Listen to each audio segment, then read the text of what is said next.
Baba Karobo, unajua mtoto anauma sana. Mtoto anauma Baba Karobo.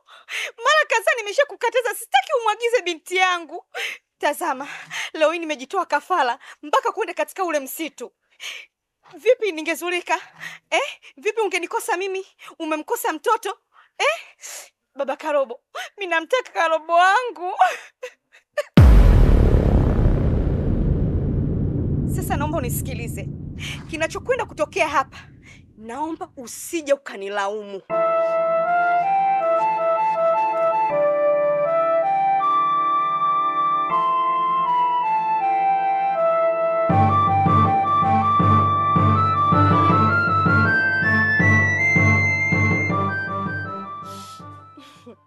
Utanisamee Baba Karobo. Haya yote naotaka kutenda hapa ni vile tu jinsi nilivyokuwa na uchungu na mtoto wangu Karobo. Kwa hiyo naomba usali sala zako za mwisho.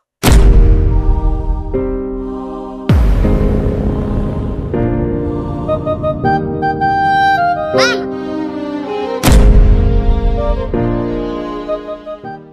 Mbona umeshika bongo la mtofali? Unataka umfanyie nini baba? Binti yangu, binti yangu, binti yangu, binti yangu.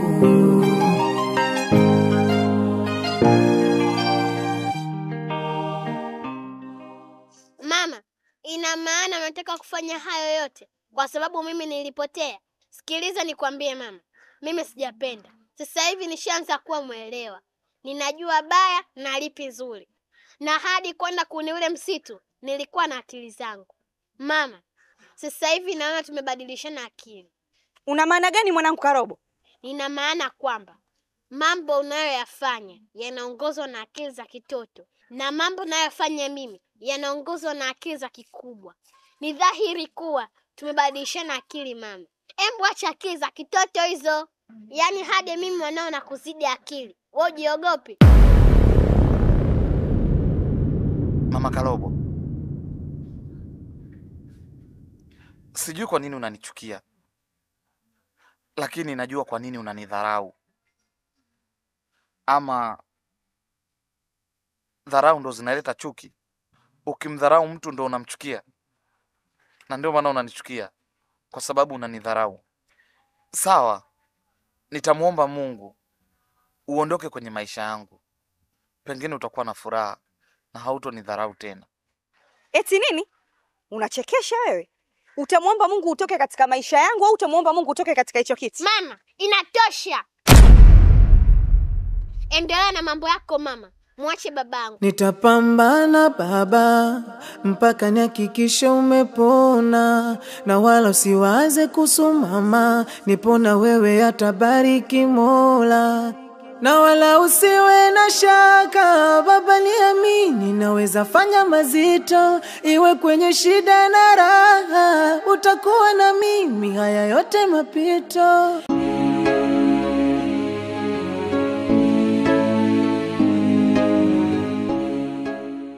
Bashemeji mposila na msinzile, mlao napendile mbanda iona mutima gwibaba, na kuona pemwifala na jimienda jamaliemu, abana batige wao baba yeyu wakusa.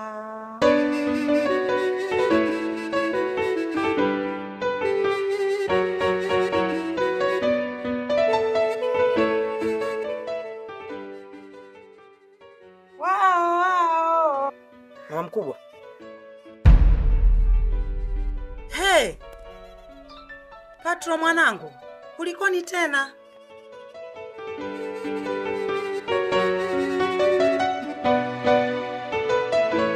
Shikamoo mkubwa. Maraba mwanangu. Niambie Patro. Mama, maisha ya kukaa kwa rafiki zangu nimeshachoka. Maana tangia nimalize chuo hakuna kazi yoyote mpaka sasa hivi. Tunaishia kukaa pamoja tu, mwisho wa siku tunadharauliana. Mimi nimeona bora nirudi nyumbani mama.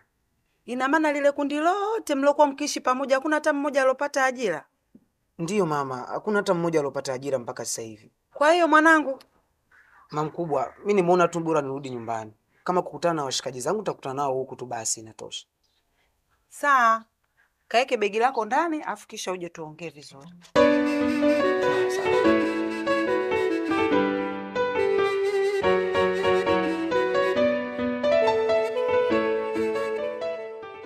Nilimwahidi mama yako kabla hajafa kuwa nitakulea.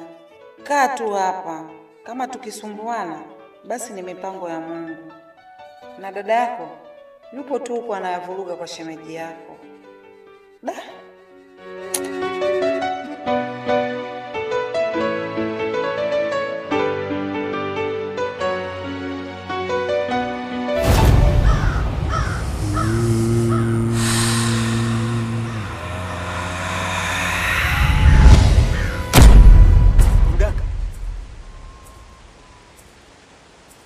Mganga, afadhali umekuja. Kweli mawazo yangu alikuwa yako sahihi. Nilikuwa naamini ipo siku utakuja kusaidia. Bora umekuja utusaidie mganga. Tunateseka sana. Hii hali haivumiliki mganga, tusaidie. Safi sana.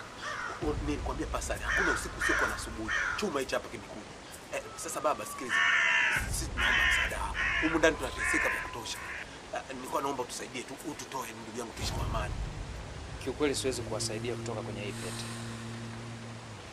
Kwa sababu hata mimi nimekuja kwa mfumo wa kivuli. Maana watoto wanaonekana kama nguvu sana. Lakini nipo katika mipango ya kukateketeza kale katoto. Na nikishafanikisha kukateketeza kale katoto, ndipo nitatoa nyumba katika hii pete. Mganga, sisi tunakuamini sana wewe. Ndio maana tumefanya yote haya. Naomba usituache hivi hivi mganga. Naomba sana. Tusaidie mganga. Tunateseka. Ukiona hali zetu jinsi tunavyoishi huko. Ni mateso makubwa sana mganga. Tusaidie. Mpambanaji hatakiwi kukata tamaa. Na usijutie kwa kile ulichokifanya. Lazima nitawasaidia. Na baba Kalobo atakubali tukumshinda. Kwa sababu tushalianzisha. Lazima tulimalize. Mganga, wewe cha kufanya, wewe fanya kadri ya uwezo wako unavyoweza. Naomba utusaidie ndugu yangu. Sisi imani yetu ni kubwa sana kwako Kichizi. Tunaomba utusaidie. Huyu mganga na hao wahalifu ndio wamesababisha mimi kuingia kwenye matatizo ya kumsaidia baba Kalobo. Au ni wewe tu wote? Lakini hapana. Ngoja nikamuulize mkuu wangu jinsi ya kuingia katika huo msitu bila kudhurika na kitu chochote kile. Atakachoniambia nitakifanyia kazi. Ili baba Kalobo atakapopona niachane na mambo ya kibinadamu.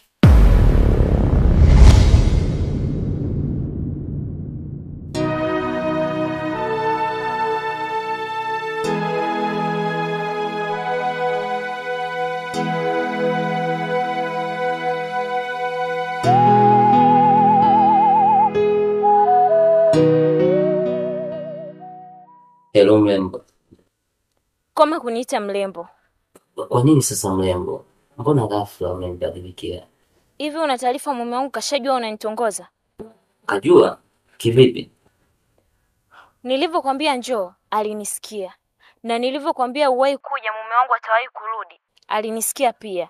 Maana niliweka loudspeaker. Kwani alijua mimi nani?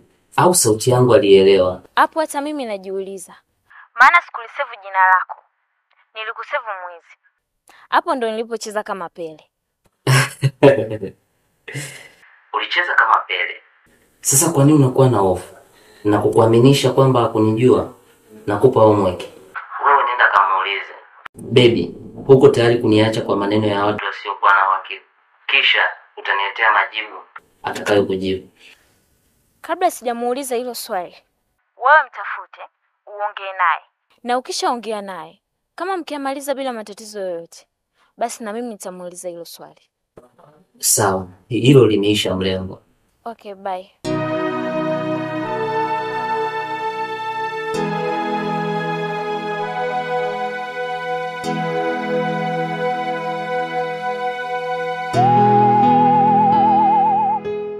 Vipi kaka? Kuna tatizo? Hapana mdogo wangu Eugene. Ni swala tu la kawaida. Sawa.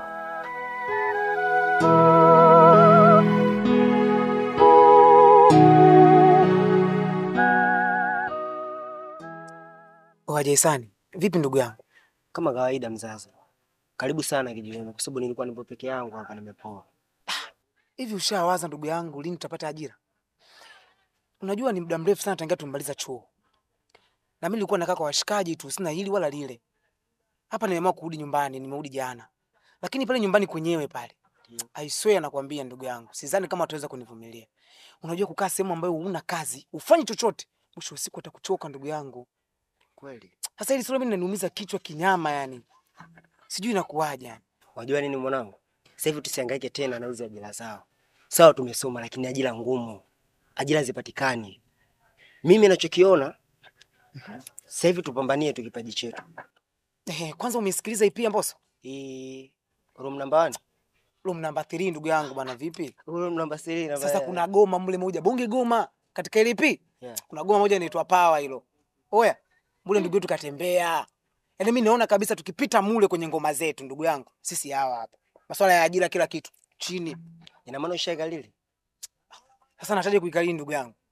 Anaimba hivi hapa, ngoja nikuimbie sasa. Kamusi na mariza kurasa kukusifia. Matusi naiona BASATA wakinifungia. Theluthi zira nazopata 100%.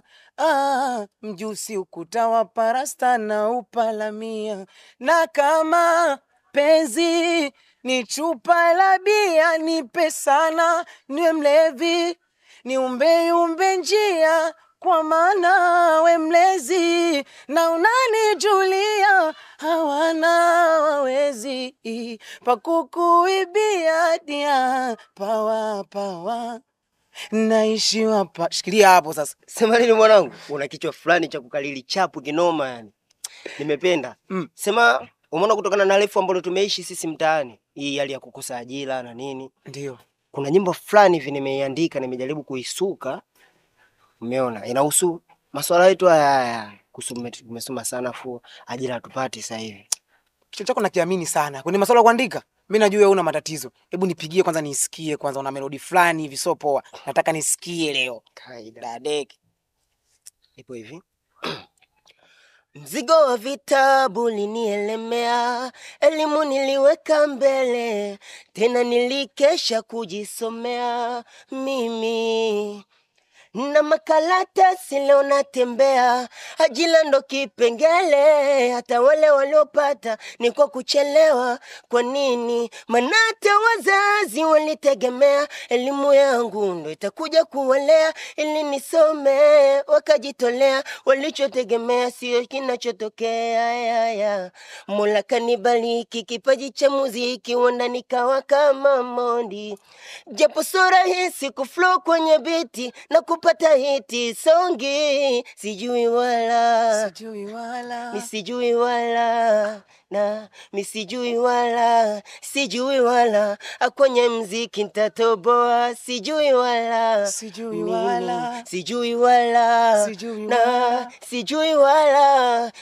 wala kama isafari nitatoboa.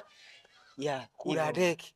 Yaani kweli nimeamini levoko lako bado halijaondoka. Yaani ule Jason nilokwenda mjua mimi ndio huyu tena zaidi ya mara ile. Sasa ndugu yangu, najua muda mrefu hujafanya mazoezi. Sasa hapa kinachotakiwa, hiyo ngoma kaifanyie mazoezi vizuri kabisa. Kwa sababu najua unajua kuandika fresh, mimi mwenyewe najua kuandika, naamini uwezo wangu. Sasa nikitoka hapa, naenda kuandika kazi yangu. Alafu sasa tunapiga mazoezi na kaa kabisa zinabamba ndugu yangu. Afu kishafika kama 10 hivi, tunaingia studio tunaenda kuachia kazi. Kama kusoma ndugu yangu tumesoma. Tena tumesoma kweli, lakini sasa wataki tuajiri. Na walisema kwamba elimu ni ufunguo wa maisha. Sasa ngoja sisi tuoneshe sasa tunaenda kujiajiri wenyewe mpaka kieleweke. Tunaenda kujiajiri wenyewe.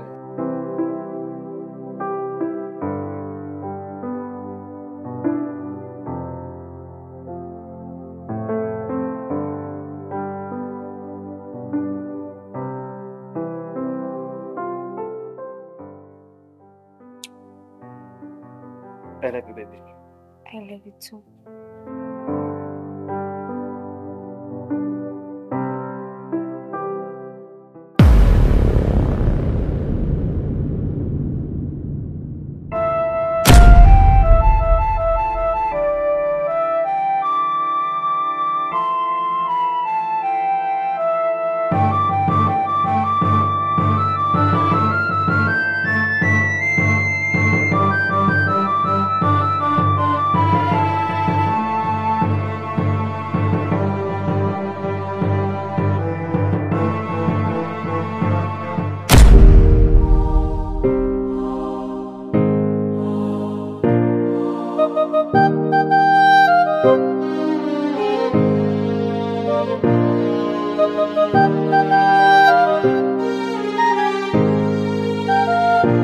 Kweli binadamu nimeamini kweli hawana jema, eti kisa mali wamenifanyia husuda nikawa kilema na mke wangu.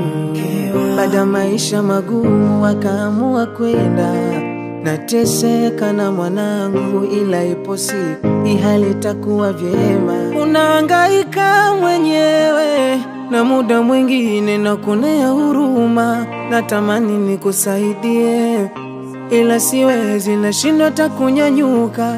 Tegemezi langu ni wewe, ila muda mwingine roho yangu inasita. Naona kwa kuwa ni mtoto wa kike, mzigo mzito sidhani katafika. Mwanangu vumilia, Mungu atatupa tena. Kama kusoma utasoma tena. Mwanangu vumilia, Mungu atatupa tena. Umasikini utaisha mapema tu, usichoke mwanangu. Binti yangu, binti yangu, binti yangu, binti yangu. Nitapambana baba mpaka nihakikishe umepona, na wala usiwaze kusumama, nipona wewe atabariki Mola. Na wala usiwe na shaka baba, niamini naweza fanya mazito, iwe kwenye shida na raha, utakuwa na mimi, haya yote mapito. Kinachoniumiza kichwa, sijui ni lini utapona. Kama siwezi kukuambia navyojihisi, roho itakuchoma. Kinachoniumiza kichwa, sijui ni lini utapona baba. Kama siwezi kukuambia navyojihisi, roho itakuchoma. Ila nakupenda baba,